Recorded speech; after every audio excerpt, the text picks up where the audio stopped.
오늘 본문 이사야서 10장 후반부 말씀의 내용은 전반부 11절 말씀에 이어지는 하나님의 그 진노와 심판의 메시지를 보게 됩니다. 이사야서를 계속해서 우리가 묵상하고 있는데요. 이사야서 말씀을 보게 되면 계속되는 하나님의 그 심판과 또 회복, 이 두 가지, 특별히 심판에 대한 메시지가 좀 더 많은 것을 보게 되는데, 이 메시지를 좀 보게 됩니다. 이렇게 하나님이 심판과 진노의 메시지를 계속해서 하시는 이유가 있는데, 두 가지로 좀 볼 수가 있습니다. 첫 번째 이유는 선지자라는 이 직업 때문에 그렇습니다. 이게 선지자가 어떤 직업은 아니지만 매일 하나님의 말씀을 대언하고 선포해야 된다라는 개념에서 볼 때 매일같이 하는 일이다라는 것으로 예를 들어 볼 때, 선지자들이 하는 일은 하나님의 그 심판과 회복의 메시지를 전하는 그 메신저의 역할을 했었습니다. 자, 이것이 선지자들의 부르심이었고 선지자들의 그 콜링이었기 때문에 이사야 선지자나 또 여러분 잘 아시는 예레미야 선지자, 그리고 에스겔, 다니엘, 호세아, 요엘, 아모스, 오바댜, 요나, 미가, 나훔, 하박국, 스가랴, 스바냐, 말라기, 이렇게 많은 선지자들이 있죠. 그 선지자들이 소선지서와 대선지서를 썼는데, 이들이 이것을 기록한 그 이유가 바로 예언자로서 자신의 그 일들, 자신의 그 직분들을 감당하기 위해서 하나님의 그 심판과 회복의 메시지를 전달하는 역할을 했다는 것을 우리가 보게 되는 것이죠. 결국 심판과 회복을 전달했던 이유가 무엇인가? 그것은 하나님만을, 오직 하나님만을 바라보게 하게끔 그렇게 인도하려고 그런 말씀을 전했다라고 하는 것입니다. 두 번째, 선지서에 보면 심판과 회복의 메시지가 주제로 계속 등장하는 이유가 있는데요. 그것은 이 성경의 전체 주제가 바로 예수 그리스도를 통한 어떤 심판, 그리고 회복, 구원의 메시지이기 때문에 그렇습니다.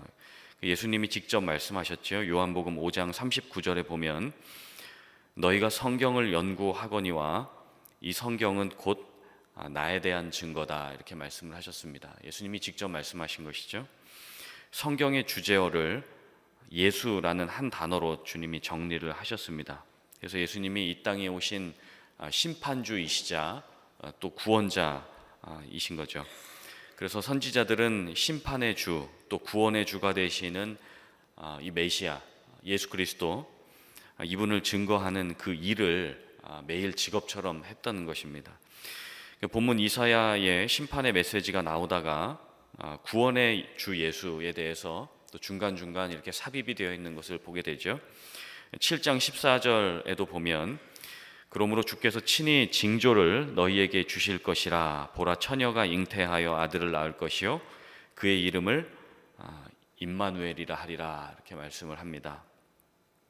그 예수님을 보지도 못했던 이사야가 지금 성령의 감동을 통해서 성경의 주제인 예수 그리스도를 예언하는 것을 보게 됩니다. 바로 앞장이죠. 본문 10장 바로 앞에 9장에서도 이러한 예언을 합니다. 이는 한 아기가 우리에게 낳고 한 아들을 우리에게 주신 바 되었는데 그의 어깨에는 정사를 메었고 그의 이름은 기묘자라, 모사라, 전능하신 하나님이라, 영존하신 아버지라, 평강의 왕이라 할 것임이라, 이렇게 예언을 하고 있습니다. 평강의 왕 예수님이 심판을 거두시고 회복하게 하실 날이 올 것이다, 이제 그런 어떤 회복의 날을 선포하는 것이죠. 그리고 이사야서 61장에도 보게 되면 예수님의 그 사명, 선언문 같은 예수님의 그 부르심 받은 내용들이 나오게 되는데, 이사야서 61장 1절에서 3절 제가 한번 읽겠습니다. 주 여호와의 영이 내게 내리셨으니 이는 여호와께서 내게 기름을 부으사 가난한 자에게 아름다운 소식을 전하게 하려 하심이라. 나를 보내사 마음이 상한 자를 고치며 포로된 자에게 자유를, 갇힌 자에게 노임을 선포하며 여호와의 은혜의 해와 우리 하나님의 보복의 날을 선포하며 모든 슬픈 자를 위로하되 무릇 시온에서 슬퍼하는 자에게 화관을 주어 그 죄를 대신하며 기쁨의 기름으로 그 슬픔을 대신하며 찬송의 옷으로 그 근심을 대신하시고 그들이 의의 나무 곧 여호와께서 심으신 그 영광을 나타낼 자라 일컬음을 받게 하려 하심이라. 자, 이것이 예수님의 사명 선언문 같은 예언의 말씀입니다. 결국 이사야서의 주제도 예수님으로 이렇게 일맥상통하고 예수 그리스도로 처음부터 끝까지 관통하고 있다는 것을 보게 되는 것입니다. 예수님을 소개하는 일을 하고 있다는 것. 그런데 질문이 있을 수 있죠. 왜 성경의 주제가 예수님이고 소선지서, 대선지서, 성경의 모든 주제가 예수님을 소개하는 그 이유가 무엇일까요? 질문이 있을 수 있습니다. 그렇죠? 자, 그 이유를 알기 위해서는 두 가지 전 이해가 필요합니다. 이것을 대답하기 전에 우리가 알기 전에 두 가지 이해가 필요한데, 첫 번째 이해는 하나님에 대한 이해이고 두 번째 이해는 인간에 대한 이해입니다. 그래서 우리가 큐티를 하거나 묵상할 때 이 두 가지 질문을 하게 되는 것이죠. 하나님은 어떤 분이신가? 그리고 또 한 가지는 인간은 어떤 존재인가에 대한 이런 기본적인 질문을 한 다음에 그 다음에 이 본문에서 답을 찾아가는 것이죠. 예를 들어서 오늘 본문을 보게 되면 이런 질문을 하는 것이죠. 본문에 나타난 인간은 어떤 존재인가? 먼저 질문해 볼 수 있는 것이죠. 인간은 어떤 존재인가?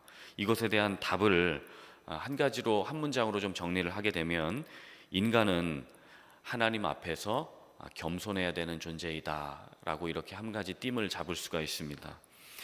겸손해야 되는 존재라고 하는 것은 우리가 좀 인간이 교만한 면이 있다는 것을 성경이 말씀하고 있는 것이죠. 오늘 12절 말씀 한번 보실까요? 12절 말씀을 보게 되면 가장 첫 번째 단어가 그러므로라고 이렇게 시작을 하죠. 그러므로라는 말은 뭔가 앞에서 어떤 사건이 있었는데 그 사건에 대한 결론으로서, 결론은 이것입니다. 그러므로, 따라서, 그러므로 이렇게 말을 하는 것이죠. 그래서 그 어떤 사건의 결과에 대한 원인과 이유가 설명이 된 다음에 자, 이제 다 끝났다, 정리하자, 그런 의미로서 그러므로라는 말을 하게 되는 것입니다. 12절에 그러므로라는 말이 나오기 전에 그러면 11절까지 어떤 원인과 어떤 이유들이 나열되어 있었는가 보니까 그것이 인간의 교만함의 극치들이 바로 앞장에 계속 11절까지 진행이 되고 있었다는 것을 보게 되는 것이죠.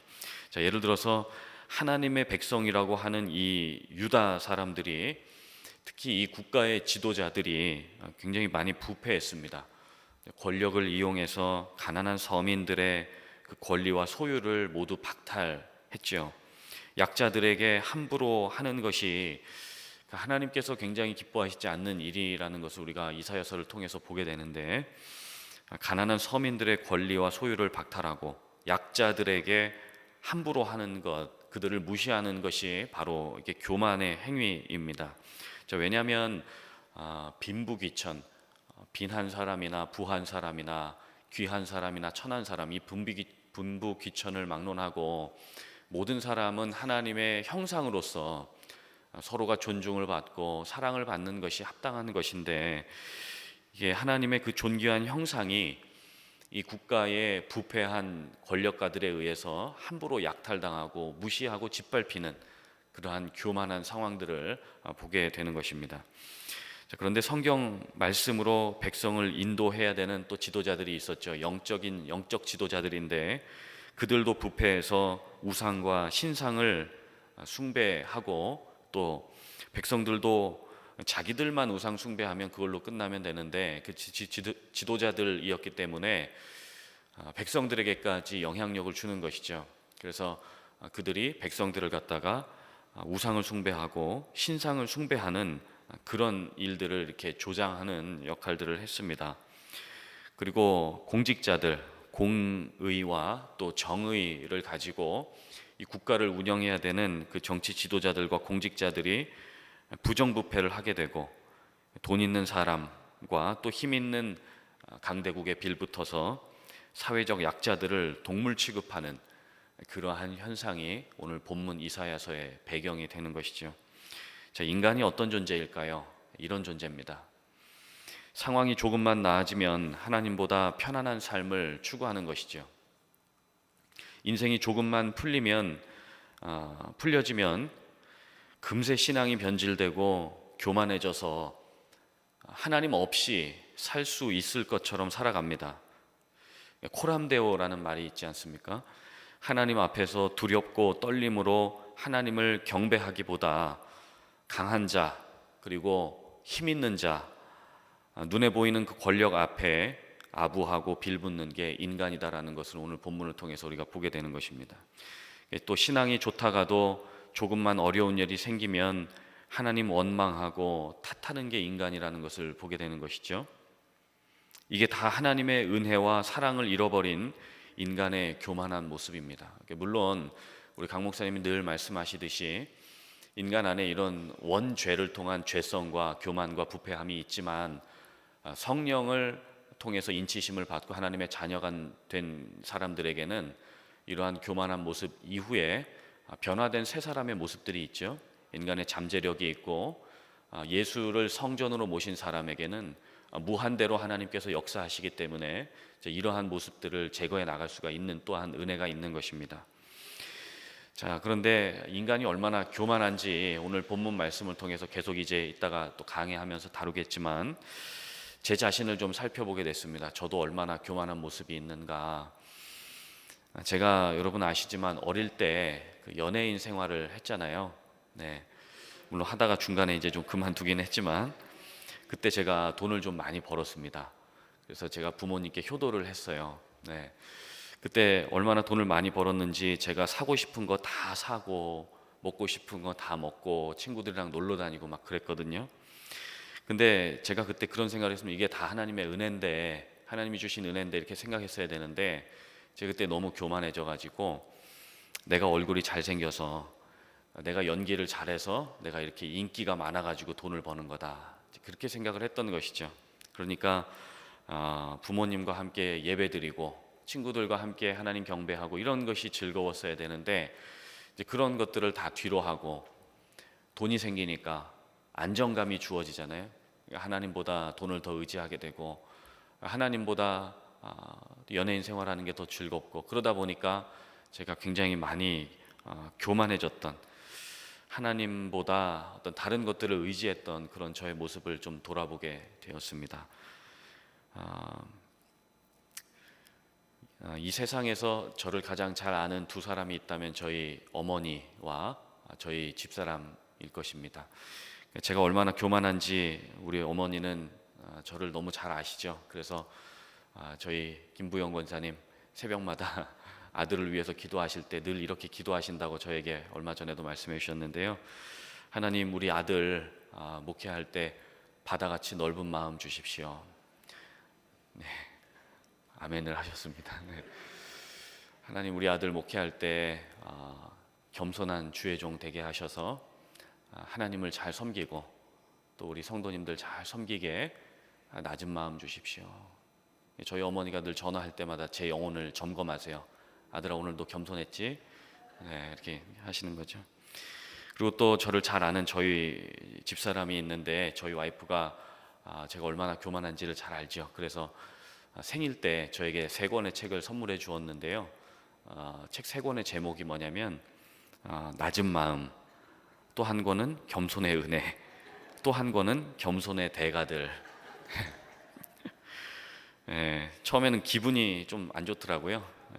남편 생일에 선물이 고작 당신 겸손해 그러는 것 같아가지고 제가 별로 좋지는 않았는데 생각해 보니까 그래도 감사해야 되겠더라고요. 그 책을 또 이제 새 책도 아니고 중고 책을 사줘가지고 그래서 별로 좋지는 않았는데 그래도 감사해야죠. 저한테 이렇게 책을 사주는 사람이 또 어디 있겠어요. 겸손하라고 말하는 사람이 어디 있겠습니까? 감사해야 되겠다. 생일 기억해 준 것도 감사한데 그래, 내가 나 잘난 게 어디 있느냐, 어디 있는가. 다 하나님의 은혜고 좋은 아내를 주신 하나님의 은혜지, 이제 이런 생각을 하게 됐습니다. 얼마 전에 그 정경주 사모님 여러분 아시죠? 그 하나님이 하셨어요라는 책을 쓰신 그 책이 굉장히 유명하죠. 하나님이 하셨어요라는 책을 쓰신 사모님이신데 얼마 전에 강 목사님 만나러 오셨습니다. 근데 제 손님도 아니고 강 목사님 손님인데 그 문 앞에서 배웅해 주는 저에게 굉장히 깍듯이 인사를 하시더라고요. 그리고 고맙다고 말씀해 주시고 갈 때도 고맙다고 얘기하시고, 제가 한 것도 없는데 그런 겸손을 배우게 되는 것이죠. 이렇게 그런 겸손한 마음이 있었기 때문에 하나님이 하셨어요라는 그러한 책을 쓰실 수 있었구나, 이제 그런 생각들을 하게 됐습니다. 자, 우리가 겸손하면 이렇게 하나님의 은혜를 생각하게 됩니다. 하나님의 은혜, 그분의 도우심, 여기까지 인도하신 그 에베네셀의 하나님. 겸손하면 우리가 늘 마음속에 하나님, 늘 하나님을 생각하게 됐죠. 그렇죠? 그리고 한숨이 나오려고 하다가도 아버지 하나님, 때로는 아버지가 아니라 아바지라고 하시는 분도 계시죠. 우리 장 목사님 제 바로 옆에 책상 쓰시는데 항상 이렇게 입버릇처럼 얘기하시는 거예요. 아버지. 처음에는 제가 속으로 농담으로 왜 그러느냐 그러려다가 그러면 안 되죠, 그렇죠? 아버지를 자주 부르세요. 그리고 요새는 또 아버지 도와주세요, 도와달라는 얘기를 자꾸 하시더라고요. 이제 그 마음의 겸손함을 통해서 그런 마음이 나옵니다. 오늘 또 본문에 한번 보시면 인간이 겸손하면 그 늘 은혜가 있으면 좋겠지만, 오늘 본문은 인간의 겸손함보다는 지속적인 교만함에 대해서 이야기를 하고 있습니다. 이사야 당시에 앞서 말씀드렸던 것처럼 아수르라는 나라가 있었는데, 이 나라는 세계의 최강국이었습니다. 어느 나라도 범접할 수 없는, 물론 이후에는 바벨론이라는 나라가 강성해져서 또 아수르를 점령하는 그런 또 이렇게 엎치락 뒤치락하는 그런 일들도 있지만, 이 당시에는 아수르가 세계 최강국이었습니다. 이 나라의 대통령이라면 미국 대통령이나 중국 대통령보다 훨씬 더 비교할 수 없을 만큼의 권력과 지위를 가지고 있었던 때였는데, 이 아수르 왕의 교만이 하늘을 찌르는 것이죠. 아수르 왕의 교만함이지만 사실은 인간 안에 있는 그 죄성의 교만함을 계속해서 성경이 보여주고 있습니다. 이사야서 10장 12절 말씀에 보시면, 그러므로 주께서 주의 일을 시온산과 예루살렘에 다 행하신 후에 아수르 왕의 완악한 마음의 열매와 높은 눈의 자랑을 벌하시리라, 이렇게 말씀을 하고 계십니다. 아수르 왕의 그 완고한 마음, 그리고 말씀에 나와 있듯이 그 눈의 자랑이 무엇일까요? 그것이 13절에 나오게 되는데요. 13절 말씀 같이 한번 읽어보실까요? 그의 말에 나는 내 손의 힘과 내 지혜로 이 일을 행하였나니 나는 총명한 자라 열국의 경계선을 걷어치웠고 그들의 재물을 약탈하였으며 또 용감한 자처럼 위에 거주한 자들을 낮추었으며. 왕이 스스로 말하는 것입니다. 나는 내 손의 힘과 내 지혜로 세계 권력을 내 손에 쥐게 됐다. 나는 총명한 자다. 열국을 얻었고 재물을 약탈했다. 하나님은 없습니다. 그렇죠? 그의 언어 자체가 자기를 높이는 언어입니다. 나는, 내 손이, 내 지혜가, 나는 총명하다. 이게 교만이죠. 이 인간의 모습입니다. 잘 되면 내 탓, 잘못되면 조상 탓이라는 말이 한국 속담에 있지 않습니까? 우리 크리스찬들이 잘 되면 하나님 탓이고 잘못되면 내 탓입니다, 이렇게 돼야 되는데, 이게 반대가 돼서 잘 되면은 내 탓, 잘못되면 하나님 탓, 이제 그러고 있는 모습을 보게 되는 것이죠. 14절 말씀도 한번 보실까요? 14절에 보시면 자기 손으로 열국의 재물을 얻었다고 얘기합니다. 같이 읽겠습니다. 내 손으로 열국의 재물을 얻은 것은 새의 보금자리를 얻음 같고 온 세계를 얻은 것은 내버린 알을 주움 같았으나 날개를 치거나 입을 벌리거나 지저귀는 것이 하나도 없었다 하는도다. 이게 굉장히 말할 수 없는 교만이죠. 자기 손으로 재물을 이렇게 약대국에서 이렇게 재물을 빼앗았는데 그게 너무 쉬웠다라고 얘기하는 것입니다. 마치 그 새가 떠나고 나서 새의 보금자리를 이렇게 빼앗을 때 아무 새들도 자기한테 짹짹거리는 사람이 없었듯이, 자기가 어떤 나라들을 빼앗고 쟁취할 때 자기에게 대적하는 사람이 아무도 없었다라는 이런 자기의 힘을 자랑하는 교만을 보여주고 있습니다. 여러분, 신앙인에게 있어서 자수성가라는 말이 어울릴까요? 자수성가, 사전에 보니까 자수성가라는 뜻이 물려받은 재산이 없이 자기 혼자의 힘으로 집안을 일으키고 재산을 모은 것, 한자어로 보니까 스스로 자자에다가 손수자, 이룰 성자에 집가자를 씁니다. 자기 집을 자기 손으로 일으켰다는 것이죠. 물론 어떤 그 노력과 고생을 통해 어떤 집안을 세우신 것은 인정할 만한 일이지만 그 공로가 마땅히 여기까지 우리를 인도하시고 또 도움의 반석이 되셨던 그 에베네셀의 하나님, 나를 도우신 하나님 앞에 공을 돌려드리는 것이 아니라 나에게 공을 돌리는 이 자수성가라는 말이 신앙인에게 어울릴까라는 것을 한번 생각해 보는 것입니다. 지난번 성전 건축 상량 감사 예배 때 여러분 그 앞에 있었던 플랜카드 보셨죠? 에베네셀의 하나님, 하나님이 여기까지 우리를 도우셨다. 이제 하나님께서 이 모든 성전 건축의 과정을 진행하고 계셨다라는 것을 겸손하게 우리가 표현하는 말씀이었잖아요. 그래서 제가 생각해 봤습니다. 이 아수르 왕이 우리 성전 건축 현장에 한번 와서 같이 이렇게 예배를 드렸더라면 좀 좋았을 것을 이제 이런 생각을 해봤는데 15절에도 보니까 이 교만함의 극치가 계속 달려가고 있습니다. 15절 한번 읽겠습니다. 도끼가 어찌 찍는 자에게 스스로 자랑하겠으며 톱이 어찌 켜는 자에게 스스로 큰 채 하겠느냐. 이는 막대기가 자기를 드는 자를 움직이려 하며 몽둥이가 나무 아닌 사람을 들려 함과 같음이로다. 예. 그 도끼나 톱은 물건을 자를 때 사용하는 도구입니다. 도구는 주인의 손에 들려져야 쓰임을 받는 것이죠. 그런데 이 도끼가 어찌 자기를 들고 찍는 그 주인보다 낫다고 자랑하는 것이 말이 안 되죠. 그리고 톱이 톱질을 하는 그 주인보다 크다고 자랑할 수 있는가, 지금 그 말씀을 하는 것입니다. 그리고 막대기나 몽둥이가 그것을 사용하는 사람을 도리어 치려고 달려드는 것, 그것이 말이 안 되는 교만함이잖아요. 지금 그런 이야기를 하고 있는 것입니다. 여기서 나오는 이 도구는 우리 인간을 예표적으로 이야기함과 동시에 아수르 왕, 이때 권력을 가지고 있었던 이 하나님의 도구로 쓰임을 받고 있었던 아수르 왕이나 또 우리 인간을 이렇게 보여주고 있는 것입니다. 그래서 때로는 이 선지자들과 같이 우리가 심판과 회복의 도구로, 그런 메신저로서 쓰임을 받을 수도 있지만 반대로 우리가 교만해지면 이 아수르 왕처럼 톱이나 어떤 칼이나 몽둥이나 막대기로서 누군가를 심판하는 그러한 도구로 전락돼 버린다라고 하는 것을, 그래서 우리에게 겸손함이 필요하다는 것을 말씀해 주고 있는 것입니다.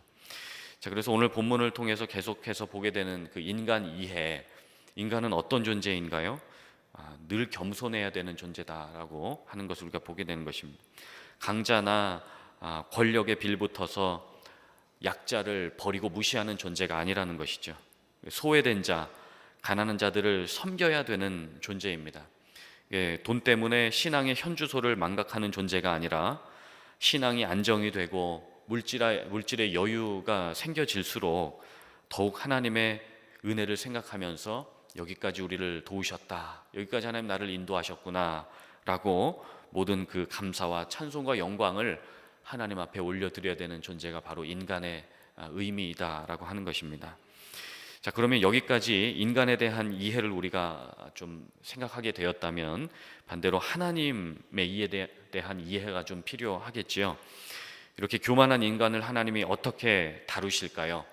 이사야가 심판의 메시지를 주었을 때 그때 곧장 회개하고 겸손한 마음을 가졌으면 참 좋았을 텐데 하나님께서 아수르 왕과 그 나라를 멸하시는 장면들이 이제 16절 이하부터 계속 나오게 됩니다. 우리 16절 말씀 한번 보실까요? 자, 같이 읽겠습니다.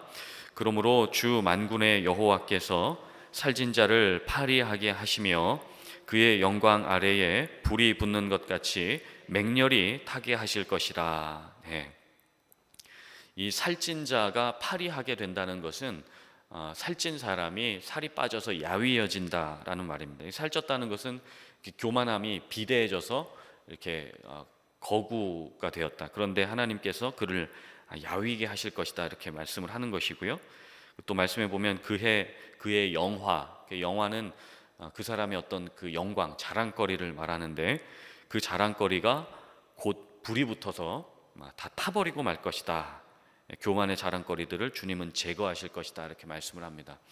김남준 목사님이 쓰신 거룩한 삶의 은밀한 대적 시리즈 책이 있는데, 그 중에서 거룩한 삶의 은밀한 대적 자기자랑이라는 책이 있습니다. 얇은 소책자인데 거기에 보면 하나님께서 인간의 마음이 얼마나 교만한지, 사람들과 대화할 때 은근히 자기 자랑을 하고 싶어하는 그 욕구를 사람은 모르지만 하나님은 잘 알고 계신다. 하나님은 그것을 태우기 원하신다라는 말씀이 그 책에 나와 있는데, 오늘 본문에도 그 이야기를 하고 있는 것이죠. 우리 17절 말씀도 한번 보실까요? 자, 같이 읽겠습니다. 이스라엘의 빛은 불이 되고 그의 거룩하신 이는 불꽃이 되실 것이라. 하루 사이에 그의 가시와 찔레가 소멸되며. 하나님은 너무 거룩하시기 때문에 인간의 그 불경건함, 거룩하지 못한 그 행위들과 특별히 우상 숭배하는 것, 하나님보다 더 의지하는 것, 하나님보다 더 사랑하는 것을 아수르 왕과 함께 하루 아침에 다 소멸시켜 버리시겠다, 주님 말씀을 하는 것이죠. 자, 18절 말씀에도 보면 그의 숲과 기름진 밭의 영광이 전부 소멸되리니 병자가 점점 쇠약하여 감 같을 것임이니라.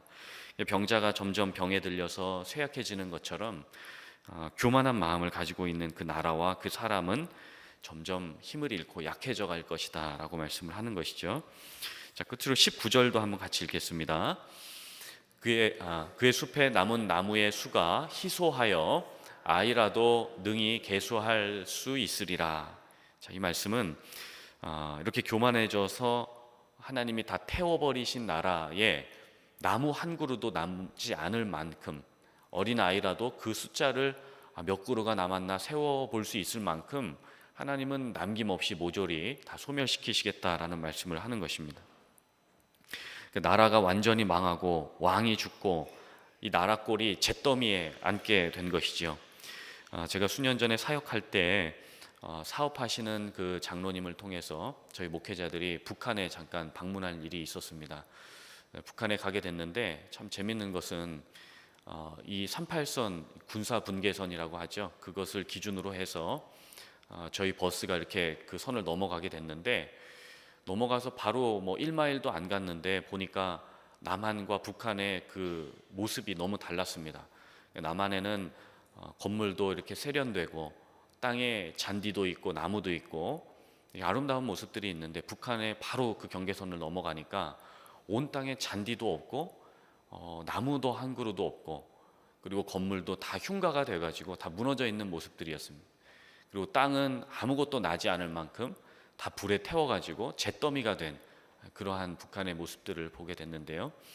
오늘 본문의 말씀이 바로 그러한 잿더미에 빠져버린 교만한 나라를 이렇게 비유적으로 보여주고 있는 것입니다.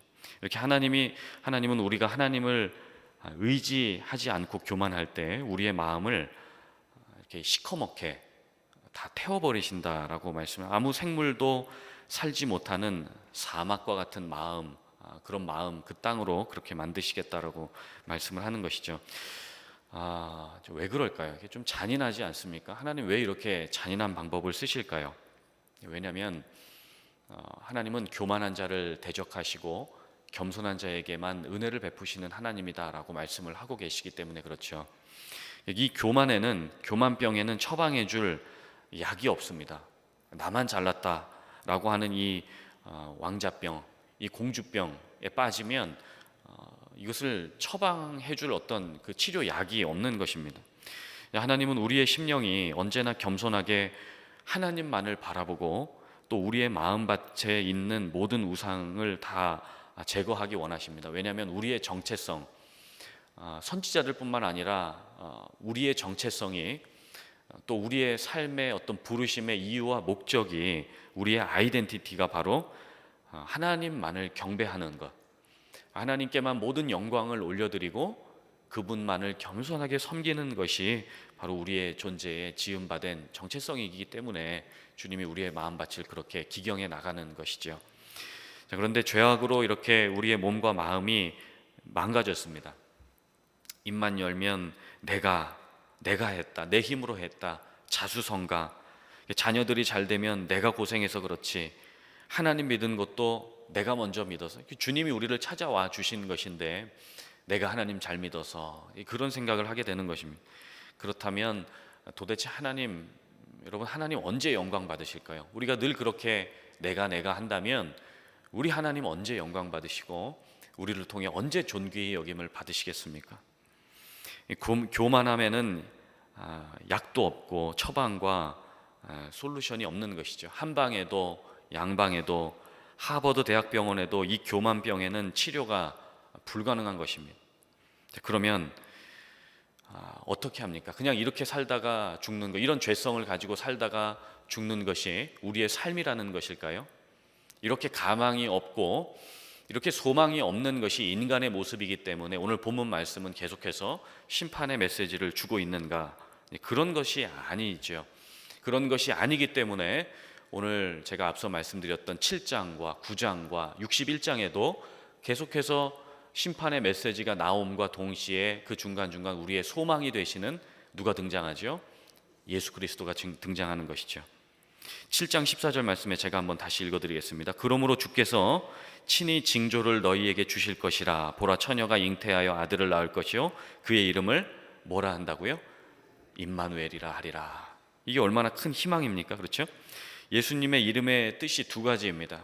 임마누엘, 하나님은 우리와 함께 하신다. God with us. 그렇죠? 하나님이 우리와 함께 하신다. 이것이 예수님의 이름의 뜻 한 가지고요. 또 한 가지 예수님의 이름의 뜻은 마태복음 1장 21절에 있는데 아들을 낳으리니 이름을 예수라 하라. 그가 자기 백성의 죄를 그들의 죄에서 구원할 자이심이라. 이렇게 말씀을 하죠. 그래서 임마누엘 예수 그리스도, 임마누엘 예수, 이것을 두 가지를 합치면 뭐죠? 자기 백성들의 죄에서 구원할 예수가 우리와 함께 하신다라는 것입니다. 자, 이 교만의 병을 치료할 수 있는 분이 예수님밖에 없기 때문에 우리에게 이 소망과 희망을 주시기 위해 예수님께서 말씀 중간중간에 계속해서 등장하고 계신 것을 보게 되는 것입니다. 예수님이 우리의 이 병을 당신 몸에 짊어지신 것입니다. 그렇죠? 병자가 아닌 분이 병자가 되셨고 죄인이 아닌 분이 죄인이 되셨습니다. 내가 매달려야 할 그 십자가에 예수께서 대신 매달리신 것이죠. 이것이 복음입니다. 이것이 굿뉴스인 것이죠. 이 복음이 로마서 말씀에 보면 모든 믿는 자에게 구원을 주시는 하나님의 능력이 됩니다. 하나님의 두나미스, 폭발적인 능력이 이 복음 안에 있다는 것입니다. 그렇기 때문에 이 모든 인간이란 존재에게 가장 필요한 그 선물이 무엇일까요? 그것이 복음입니다. 이 복음이 인간이란 나약한 존재에게 가장 큰 위로가 되는 것이죠. 그래서 예수는 우리와 함께 하시는 위로자가 되시고 예수님은 인간과 하나님 사이의 중재자가 되시고 또 중보자가 되실 뿐만 아니라 하나님과 우리를 연결하는 연결고리가 되는 것이죠. 그래서 우리가 말씀을 볼 때마다 항상 예수님을 기억하면서 예수님께 모든 감사를 올려드리게 되는 것입니다. 여러분 잘 아시는 요한복음의 말씀, 예수님은 길이요 진리요 생명이다라고 말씀을 하죠. 나로 말미암지 않고는 아버지께 올 자가 없다, 이렇게 말씀을 하는 것입니다. 그래서 우리는 말씀을 묵상하고 큐티할 때마다 반드시 이 세 가지를 계속 기억해야 될 것입니다. 예수님은 누구신가? 예수님 어떤 분이신가? What Jesus has done for me, for us. 예수님이 나를 위해서 해주신 일이 무엇인가? 예수님의 그 구원사역, 십자가와 부활, 그 복음의 사건을 한번 기억해 보는 것이죠. 두 번째 질문은 하나님은 누구신가? 하나님 아버지, 성부, 성자, 성령의 사역을 생각하면서 하나님과 예수님을 기억합니다. 그리고 하나님과 예수님의 그 은혜와 사랑이 없이는 살 수 없었던 인간은 어떤 존재인가? 이 세 가지 질문을 우리가 해볼 수 있게 되는 것이죠. 그래서 이 새벽마다 말씀 그리고 기도 또 찬양으로 이 하루를 여시는 여러분들에게 하나님께서 예수의 안경과 예수의 렌즈를 주셔서 말씀을 볼 때마다 예수님을 인하여서 힘을 얻으시고 예수님을 인하여서 복음의 능력과 기쁨을 체험하시는, 그리함으로 겸손해서 하나님 앞에 영광 올리시는 우리 귀하고 복된 성도님들 다 되실 수 있기를 예수님의 이름으로 간절히 축복드립니다.